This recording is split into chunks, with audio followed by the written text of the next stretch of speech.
জল শুধু জল, দেখে দেখে চিত্ত তার হয়েছে বিকল। মসৃণ চিক্কণ কৃষ্ণ কুটিল নিঠুর, লোলুপ লেলিহান জিহ্বা সর্বসমক্রূর। খল জল ছল ভরা তুলি লক্ষ ফণা, ফুঁসিছে গর্জিছে নিত্য করিছে কামনা।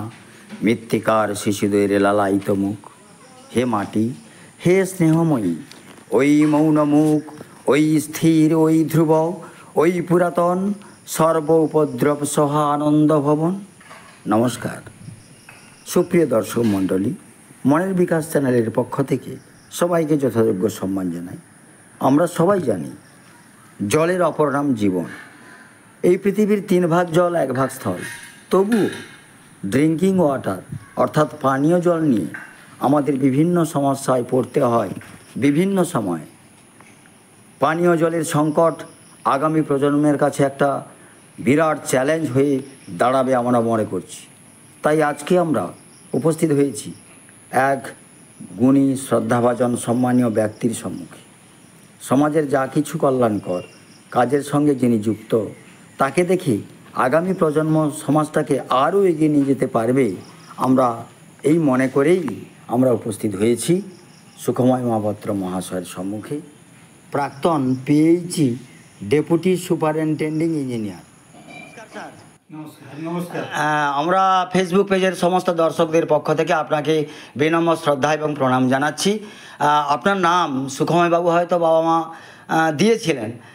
আপনার জীবনের ধারাপাতে সুখ দুঃখ না শুধু সুখেই যাচ্ছে, আপনি যদি আপনার বাল্যকালের স্মৃতি থেকে আপনার এই ডেপুটি সুপারিনটেন্ডিং ইঞ্জিনিয়ার হওয়ার গল্প যদি শ্রোতাদের একটু শেয়ার করেন, আগামী প্রজন্ম আপনাদের মতো প্রতিভাবান উদ্যোগী মানুষের কাছে অনেক কিছু শিখতে চায়।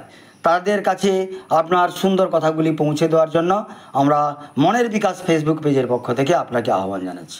নমস্কার। ধন্যবাদ। সব দর্শক মণ্ডলীকেও আমার পক্ষ থেকে অসংখ্য ধন্যবাদ জানাই। আর প্রথমেই ধন্যবাদ জানাই আমাদের মনের বিকাশ যে চ্যানেল, বিকাশবাবুকে আমার পক্ষ থেকে অসংখ্য ধন্যবাদ জানাই। ছোটোবেলায় থেকে আমাদের খুব যৌথ ফ্যামিলি ছিল, প্রায় 25 থেকে 30 জন। আমার বাবার 5 ভাই, আর আমরা সবাই মিলে প্রায় 25-30 জনের ফ্যামিলি আমরা মেম্বার। আমরা খুব কষ্ট করে বাবা, কাকুরা, জ্যাঠামশাই আমাকে খুব পড়াশোনা করিয়েছেন এবং তারা দিন এনে দিন খেটে আমাদের পড়াশোনা করিয়েছে খুব ছোটোবেলা থেকে। এবং আমাদের একটি বাবা প্রথমে দিকে একটি দোকান ছিল চৌরঙ্গির মোড়ে, সেখানে ব্যবসা করতেন। তারপরেই তিনি চাকরি পান ইলেকট্রিসিটি বোর্ডে।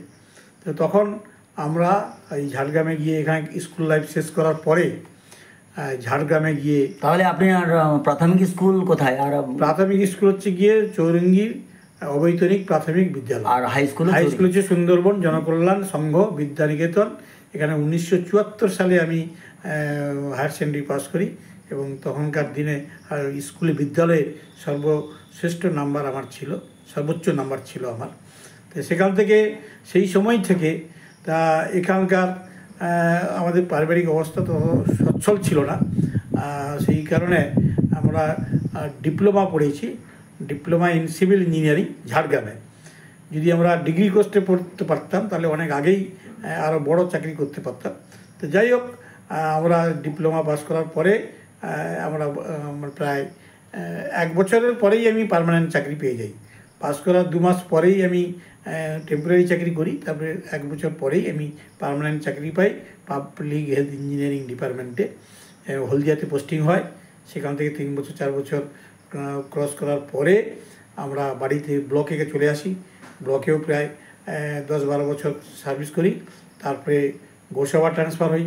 গোসাবা থেকে আবার চলে আসি আলিপুর ডিভিশন পিএইচই ডিপার্টমেন্টে আলিপুর ডিভিশনে চলে আসি এবং সেখান থেকে কাকদ্বীপ সাব ডিভিশন, এবং প্রায় 25 বছর ধরে গঙ্গাসাগরে যে গ্রামে মেলা হয়, গঙ্গাসাগর মেলা, সেই 26 বছর 87 বছর আমি সেখানে মেলা পরিচালনার দায়িত্বে থাকি।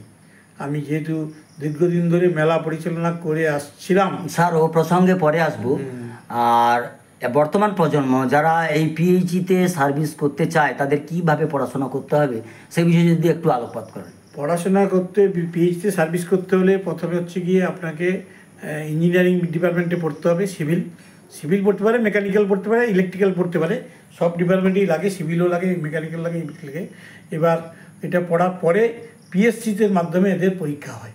পিএসসি সার্ভিস তার অ্যাডভার্টাইজমেন্ট দেয়, অ্যাডভার্টাইজমেন্ট দেওয়ার পরে সেখানে রিক্রুটমেন্ট হয়, সুতরাং পিএসসি দিতে হবে। তাহলে পিওর সায়েন্সে ম্যাথ ফিজিক্স কেমিস্ট্রি এবং তারপর হচ্ছে গিয়ে আপনার সায়েন্সে পড়ে আপনাকে করতে হবে। মানে হায়ার সেকেন্ডারি পাস করার পরেই আপনি ডিগ্রি কোর্সে আপনি পড়তে পারেন, ডিপ্লোমা পড়তে পারেন, diploma in civil, mechanical, electrical, অথবা ডিগ্রি কোর্সে ব্যাচেলার অফ ডিগ্রি, যেটা এখন কোথায় কোথায় পড়ানো হচ্ছে। যাদবপুরে আছে, শিবপুরে আছে, বহু কলেজ, এখানে প্রাইভেট কলেজ প্রচুর হয়েছে, সরকারি কলেজ তো প্রচুর আছে। তাহলে নিটের মাধ্যমে যেতে হবে। হ্যাঁ, নিটের মাধ্যমে যেতে হবে, সেইভাবে আপনাকে এগোতে হবে। এবং তারপরে পাস করার পরে আবার পিএসসি অ্যাডভার্টাইজমেন্ট করবে যে রিক্রুটমেন্টের জন্য, তখন পিএসসি পাস করতে হবে। পিএসসি না, পাবলিক সার্ভিস কমিশনে পরীক্ষা দিয়ে যত যোগ্যতা প্রমাণ করে তবে গিয়ে এই চাকরিতে ঢুকতে হবে। আচ্ছা, আমাদের সময় ইন্টারভিউ ছিল ডিপ্লোমা ইন সিভিল ইঞ্জিনিয়ারিংয়ে, আমরা এখন এই দিকে মানে ভ্যাকেন্সি কীরকম থাকে?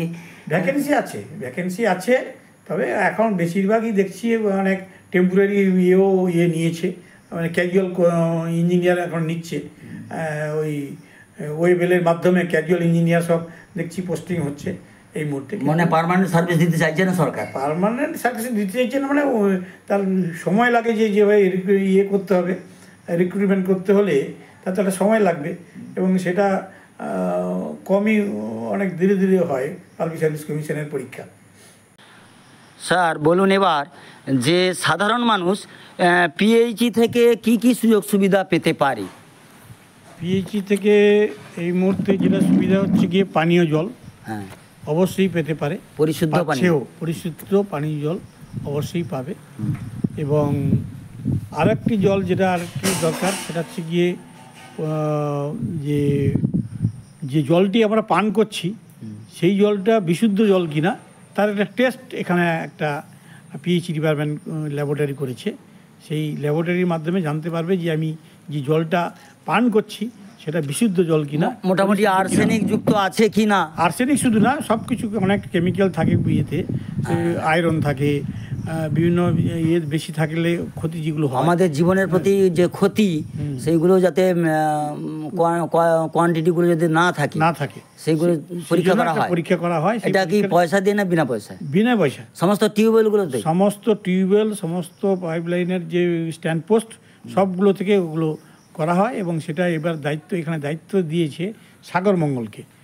আচ্ছা, পিএইচই ডিপার্টমেন্টের ডাইরেক্ট কিছু আছে, এবং এখানে দায়িত্ব দিয়েছে পিএইচই ডিপার্টমেন্ট সাগরমঙ্গলকে, এবং তার যে কর্মীদের বেতনটা দেয় পিএইচই ডিপার্টমেন্ট। সে হোক, আমরাও জানি যে প্রতিটা স্কুলে যে নলকূপগুলো সুন্দরবন ডেভেলপমেন্ট থেকে বসেছে সেগুলো জল তারা টেস্টিং করে পাঠাচ্ছে। হ্যাঁ, ওই রিপোর্টও নেয়, পঞ্চায়েতে পাঠিয়ে দেয়, প্রত্যেক বছরই নেয়। হ্যাঁ। আচ্ছা স্যার, আমার প্রশ্ন হলো, এই যে প্রতি বছর আমরা লক্ষ লক্ষ কিউসেক আমরা জল তুলে নিচ্ছি, পরিশুদ্ধ জল মাটির নিচ থেকে, জলতল তো নিশ্চয়ই নামছে, কিছু 1200 ফুট বা তার বেশি ফুট যে টিউবওয়েলগুলো চোকড হয়ে যাচ্ছে, জল উঠছে না, 10 ফুট করে জল নেমে যাচ্ছে, এই বিষয়ে আপনি যদি কিছু আলোকপাত করেন।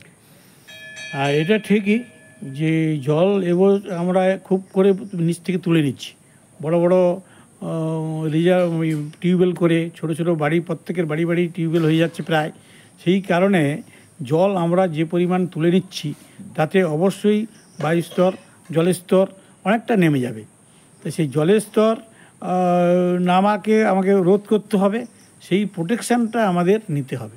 সেই প্রোটেকশানটা বলতে কি, আমরা যে পরিমাণ জল তুলছি সেটা হচ্ছে দুটোভাবে রোধ করা যায়। এক হচ্ছে গিয়ে যে অপচয় হচ্ছে, সেই অপচয়টাকে যদি রোধ করা যায় সেটা একটা, আর দুই হচ্ছে গিয়ে জলটা যেটা রিচার্জ করতে পারি, যদি সেই জলটাকে আমরা রিচার্জ করে আবার সেই লেয়ারে যদি পাঠাতে পারি, জল ভরো প্রকল্প না, এটা না, রিচার্জ করা মানে জল নিচে আবার সেই লেয়ারে পৌঁছে দেওয়া, সেটা একটা স্কিম করা যেতে পারে, তবে কি হবে। এবার হচ্ছে গিয়ে জল অপচয় রোধের ক্ষেত্রে যেটা জল ধরো প্রকল্প, সেটা হচ্ছে গিয়ে জলটা যাতে কম নিচ থেকে কম ইউজ করতে পারি, সেই জন্য এই জল প্রকল্প রেন ওয়াটার হারভেস্টিং সেইটা করতে হবে।